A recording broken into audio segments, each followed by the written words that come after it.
Assalamualaikum warahmatullahi wabarakatuh.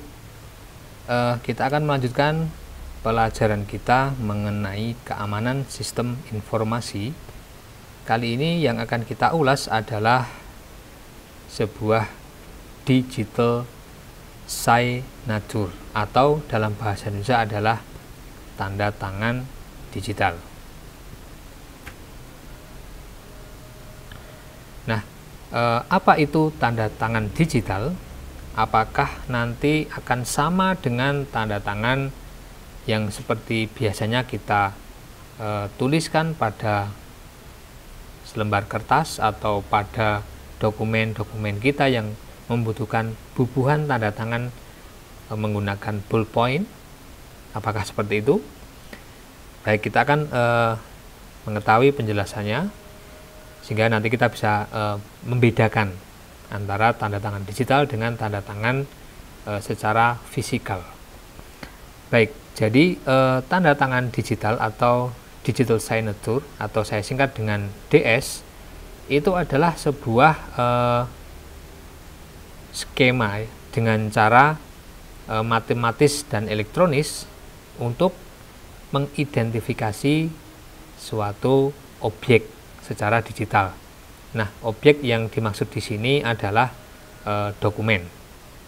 Jadi ada sebuah skema yang dirumuskan dengan cara matematis menggunakan program secara elektronik, berarti untuk mengidentifikasi sebuah dokumen secara digital, tentu saja di dunia digital.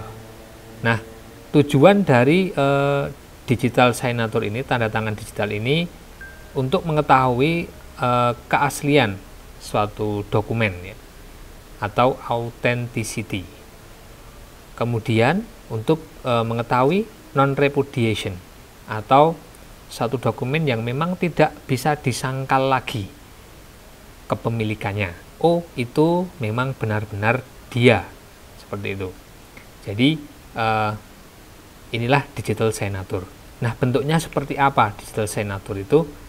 Jadi kalau tadi kita membayangkan tanda tangan digital atau kita ambil kata tanda tangan, berarti sebuah goresan tangan secara fisik di atas kertas.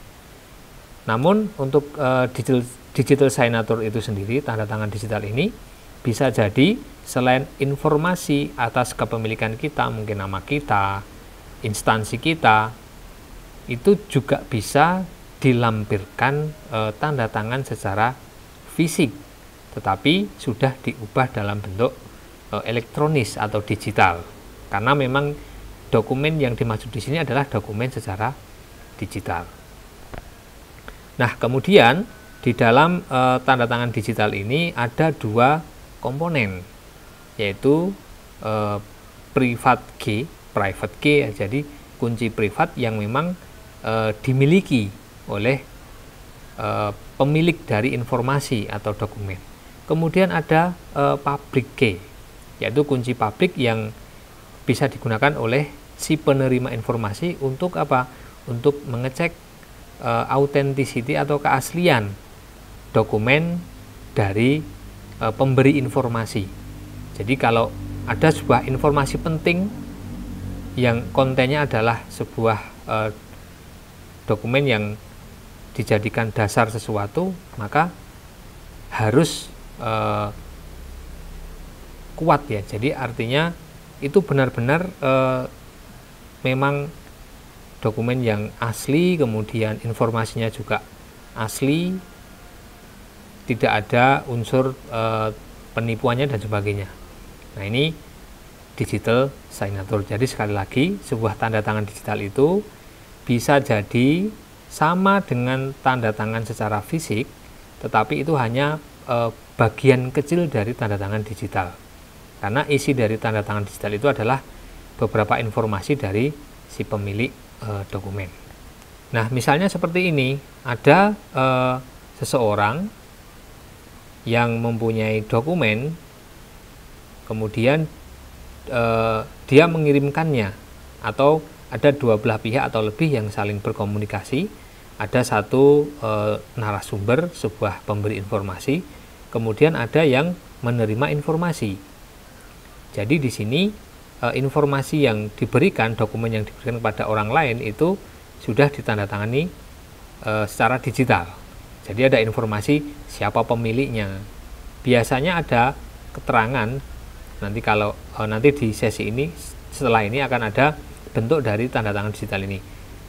Ada yang dokumen itu keterangannya itu bisa terlihat. Jadi misalnya ada sebuah dokumen dan kemudian ada tulisannya, misalnya digital signed. Jadi dokumen itu artinya sudah ada bubuhan tanda tangan digitalnya. Itu kalau bisa langsung dilihat. Tetapi ada juga dokumen yang memang nanti tanda tangan digital itu tidak terlihat. Nah, seorang penerima informasi itu dengan public key akan mencocokkan apakah dokumen yang dia terima itu memang benar-benar dari sumbernya asli, sudahkah dia dirubah dan sebagainya. Nah, sehingga kalau ada penerima informasi maka dapat diketahui tentang keasliannya dari informasi tersebut, sehingga akan memenuhi syarat apa? Syarat keaslian atau authenticity, dan ada syarat non-repudiation. Jadi memang benar-benar tidak bisa disangka lagi kalau itu memang dokumennya dia, seperti itu. Nah, ini proses sederhananya seperti itu. Nah, bagaimana lalu kita bisa menambahkan atau membubuhi tanda tangan digital ini? Nah, di sini ada dua pihak, ya, minimal ada dua pihak. Yang pertama adalah pemilik dokumen. Jadi pemilik dokumen ini nanti yang akan memberikan tanda tangan digitalnya, kemudian dia juga akan memperoleh sebuah kunci privat atau private key tadi. Jadi yang pertama adalah pemilik tanda tangan, misalnya ada personal, jadi orang-orang tertentu, atau mungkin instansi. Nah, di dalam membubuhi tanda tangan digital itu, si pemilik tadi itu tidak serta-merta bisa dengan sendirinya. Jadi harus ada pihak lain atau pihak ketiga yang membantu untuk apa? Untuk diterbitkannya tanda tangan digitalnya atau Certification Authority, CA. Nah, CA ini atau Certification Authority ini adalah pihak-pihak yang berwenang, yang memang punya kewenangan untuk menerbitkan tanda tangan digital ini. Ada dua pihak. Yang pertama ada pihak pemerintah dan pihak swasta. Nah, contoh dari pihak pemerintah itu misalnya Dirjen Pajak, kemudian BSSN atau Lembaga Sandi Nasional, kemudian ada Ipteknet BPPT. Ini contoh pihak-pihak dari pemerintah yang memang mereka punya kewenangan untuk menerbitkan tanda tangan digital ini. Jadi ada satu dokumen yang diserahkan kepada pihak ini. Jadi ada dokumen asli, kemudian diserahkan kepada pihak-pihak ini. Untuk apa? Untuk dibubuhkan tanda tangan digital ini. Kemudian tugas lain dari CA ini, selain menerbitkan private key, kemudian membubuhkan informasi yang nantinya menjadi sebuah digital signed, dia juga memberikan public key untuk orang lain, ya, untuk bisa diberikan kepada penerima informasi yang bisa nanti digunakan untuk mengecek, mengetes apakah dokumen yang mereka terima itu benar-benar asli. Kemudian tugas dari CA ini, dia juga melakukan pelacakan sertifikat, ya. Jadi apakah kalau terjadi misalnya dokumen itu telah dirubah, telah dipalsukan, maka tugas dari CA ini adalah melacak siapa yang telah melakukan perubahan. Kemudian selain itu juga CA ini melakukan pengecekan apakah dokumen yang mempunyai digital sign ini, tanda tangan digital ini masih berlaku atau tidak, sehingga ada pengecekan secara kontinu. Jadi ada umurnya seperti itu. Nah, ini bagaimana cara membubuhi atau menambahkan tanda tangan digital. Jadi harus ada pihak lain yang memang punya kewenangan untuk menerbitkan tanda tangan digital. Nah, ini gambaran sederhananya seperti ini. Jadi di sini ada pemberi informasi, ada narasumber, kemudian oleh CA ini ditambahkan informasi-informasi dari narasumber ini untuk apa? Untuk dibubuhkan keterangan digital tadi. Mungkin dilampirkan dengan tanda tangan secara fisik, berupa tanda tangan betul seperti yang di atas kertas itu, tapi bentuknya sudah digital. Jadi menggunakan, misalnya menggunakan mousepad dan sebagainya ya. Nah, kemudian si A setelah membubuhkan informasi-informasi tentang informasi originalnya ini juga memberikan private key. Tujuannya apa? Supaya si pemilik ini nanti kalau mau mengadakan editing, perubahan itu dia bisa login di sana. Memang yang bisa login yang punya private key seperti itu. Nah, kemudian setelah ini diberikan, barulah dikeluarkan dokumen yang sudah ada bubuhan tanda tangan digitalnya. Dan penerima informasi akan memperoleh juga public key yang nanti bisa digunakan untuk mengecek dari dokumen yang sudah ada tanda tangan digitalnya. Nah, ini adalah gambaran sederhana bagaimana cara membubuhi tanda tangan digital. Nah, kalau prosesnya dari autentikasi itu, yang pertama adalah proses signing ya. Jadi proses penandatanganan. Jadi pihak yang mempunyai dokumen asli ini meminta akses private key ya. Jadi di sini ada proses enkripsi. Jadi di sini ada enkripsi untuk melakukan pengamanan. Di sini ada fungsi hash, kemudian ada nilai hashnya, kemudian dengan algoritmanya, barulah keluar dokumen yang telah ditandatangani dengan kode hash seperti ini. Nah, siapa yang bisa merubah? Tentu saja orang yang memiliki kunci privat. Nah, ini proses yang pertama. Kemudian setelah dokumen tadi ditandatangani, ada verifikasi. Melalui apa? Melalui kunci publik. Jadi verifikasi itu berarti ada pembandingan antara dokumen yang telah ditandatangani dengan dokumen yang kemudian disebarkan tadi dengan cara yang sama. Kalau tadi dokumen yang dibuat tanda tangan, maka dia harus ada fungsi hash dulu menghasilkan kode hash di sini. Kemudian dokumen yang telah ditandatangani juga dicek melalui algoritma asimetrik yang akan menghasilkan kode hash juga. Nah, kemudian dua macam kode hash ini dibandingkan apakah sama atau tidak.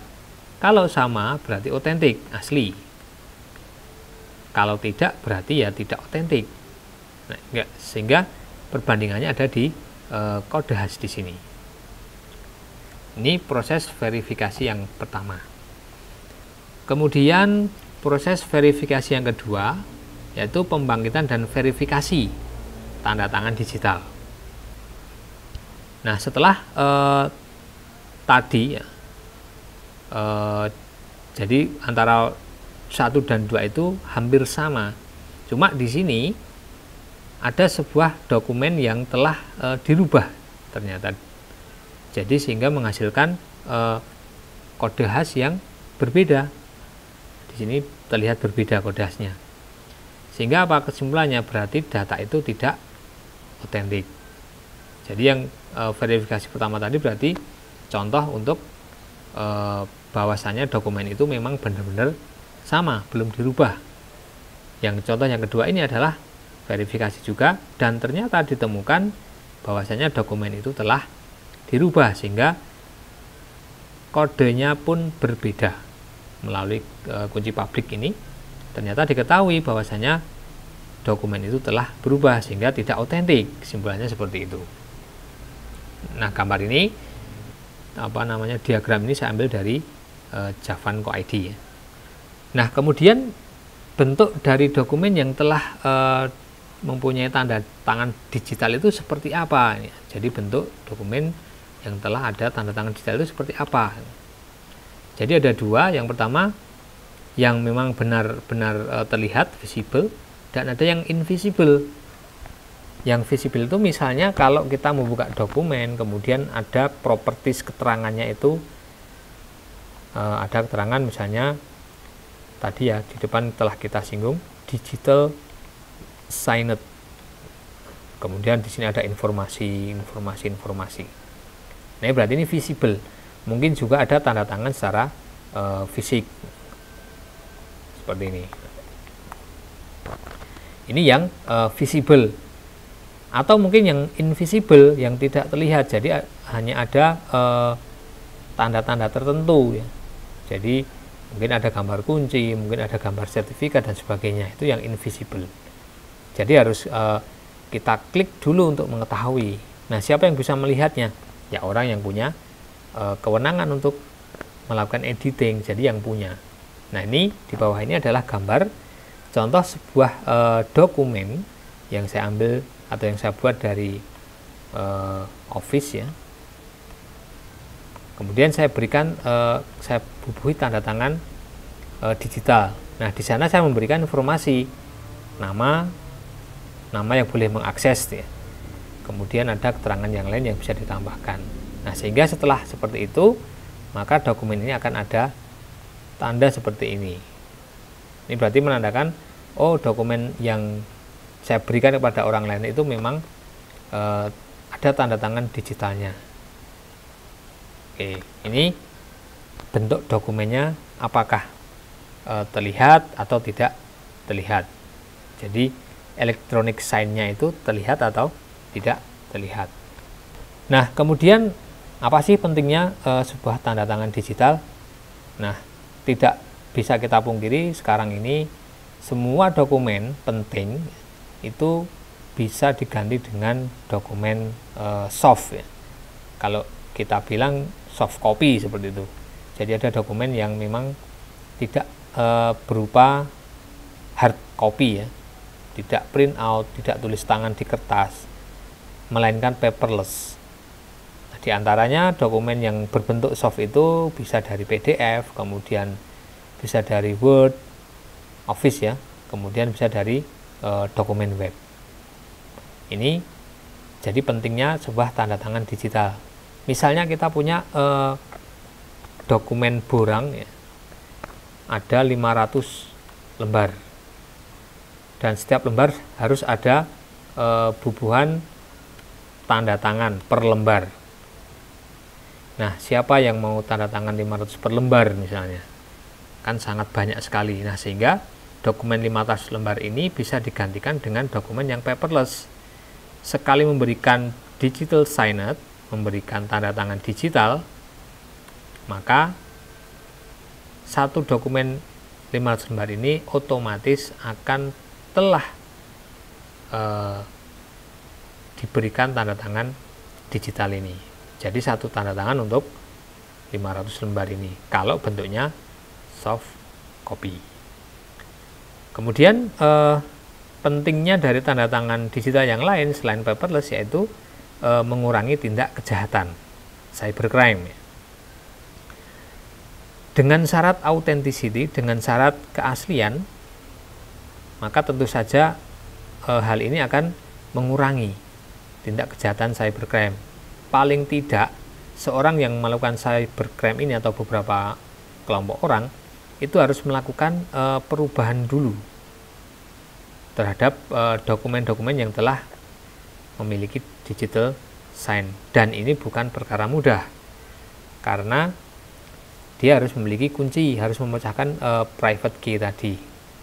Nah, sehingga otomatis itu akan mengurangi kejahatan ya, secara cyber. Nah, ketika ada dokumen yang kebetulan bisa diubah, maka si E tadi itu dapat dengan mudah melacak pemilik dokumen, sehingga akan dibandingkan, oh dokumennya telah dilakukan perubahan, sehingga bisa mereka ulang, kemudian membenahi, merevisi selanjutnya. Kemudian yang kedua, karena adanya syarat non-repudiation atau tidak bisa disangkal, maka ini juga akan memudahkan dalam menentukan pemilik dokumen. Contoh yang paling mudah adalah misalnya ada satu tindak kejahatan dan kejahatan itu ternyata terekam CCTV dan kebetulan wajahnya menghadap CCTV dan repudiation, artinya tidak bisa disangka lagi, memang wajahnya itu karena sangat jelas sekali, sehingga akan mudah dilacak keberadaan orangnya. Atau contoh yang lain misalnya sensor sidik jari, fingerprint. Misalnya kita mau masuk dalam ruangan, itu harus membuka gemboknya dengan kuncinya, yaitu dengan sidik jari. Ketika kita tidak memiliki otorasi ya, memiliki kewenangan atau diberikan kewenangan untuk bisa login, bisa membuka pintu dengan sidik jari, maka ya tidak bisa kemudian digantikan dengan sidik jari orang lain, itu tidak bisa. Nah, ini arti dari non-repudiation. Jadi tidak bisa disangka lagi siapa pemilik dokumen itu, siapa yang berhak untuk melakukan perubahan. Nah, kemudian bagaimana cara membuat DS tadi? Jadi tadi ada dua pihak ya, pihak yang mempunyai dokumen asli, kemudian ada pihak yang menerbitkan tanda tangan digital tadi. Nah, yang pertama adalah dengan aplikasi. Nah, tentu saja aplikasi ini aplikasi yang berasal dari pihak-pihak yang berwenang. Misalnya adalah Privy ID. Jadi ini adalah sebuah aplikasi yang memang sudah punya kewenangan untuk apa? Untuk menerbitkan sebuah tanda tangan digital. Kemudian selain dari pihak ketiga ini, ada cara lain, yaitu ada beberapa fasilitas yang merupakan bawaan ya, embedded dari sebuah aplikasi. Jadi dia berada dalam sebuah aplikasi dan berbentuk menu. Menu itu adalah menu untuk memberikan tanda tangan digital. Misalnya pada Office ya, ada Word, Excel, PowerPoint dan sebagainya. Akan tetapi ketika kita mau membubuhi tanda tangan ini, saya contohkan yang ada di Office, itu kita akan diberikan pilihan, yaitu dengan partner atau tanpa partner. Kalau dengan partner, maka kita harus mengakses partnernya. Tapi kalau tidak menggunakan partner, maka dokumen yang kita berikan tanda tangan digital tadi hanya berlaku secara lokal atau hanya berlaku pada komputer itu sendiri. Ini pilihan ya, jadi pilihan yang diberikan oleh fasilitas bawaan. Jadi misalnya seperti ini, misalnya di sini ada menu protection, kemudian nah di sini ada pembubuhan tanda tangan digital. Nah di sini ada signature service from the Office Marketplace. Artinya apa? Kita disarankan untuk bekerja sama dengan pihak ketiga di sini. Dan di sini ada saran ya, pihak ketiga yang memang punya kewenangan untuk memberikan digital signature. Nah, kalau tidak bagaimana? Ya, kalau tidak itu akan berlaku secara lokal saja. Dan di sini ada tulisan purpose for the signing this document. Apa pentingnya pemberian tanda tangan ini? Ya tinggal jawab aja seperti itu. Nah, sehingga contoh ini adalah bagaimana membubuhi tanda tangan pada sebuah dokumen yang merupakan menu bawaan ya. Menu bawaan dari sebuah aplikasi Office. Oke. Nah, ini bagaimana membuat tanda tangan digital. Nah, kemudian pertanyaannya adalah lalu seberapa penting sebuah tanda tangan digital itu pada dokumen kita? Perlukah tanda tangan digital untuk dokumen-dokumen yang nantinya akan kita share kepada orang lain? Nah, tentu saja ini tergantung pada kita masing-masing. Kalau memang data itu adalah data yang original karya kita, mungkin berisi sesuatu yang tidak boleh dirubah karena mau berisi tentang hukum-hukum dan sebagainya, aturan yang baku, maka ya silahkan diberikanlah, buatlah tanda tangan digital pada dokumen-dokumen itu sebelum dokumen itu diberikan kepada orang umum. Nah, jadi kesimpulannya, ya silahkan mau diberi tanda tangan digital atau tidak, itu keputusan pilihan ada pada kita sebagai yang mempunyai informasi. Jadi ada dua pihak tadi ya, kita sebagai pemilik informasi, kemudian ada pihak yang lain yang mempunyai kewenangan untuk membubuhkan tanda tangan digital, yang nantinya juga sebagai pihak yang akan melakukan pengecekan secara berkala pada data-data kita yang telah kita percayakan kepada pihak-pihak tersebut, sehingga akan terkurangilah kejahatan cybercrime tadi untuk pemalsuan data. Demikian yang bisa saya sampaikan tentang tanda tangan digital. Semoga bermanfaat dan Assalamualaikum warahmatullahi wabarakatuh.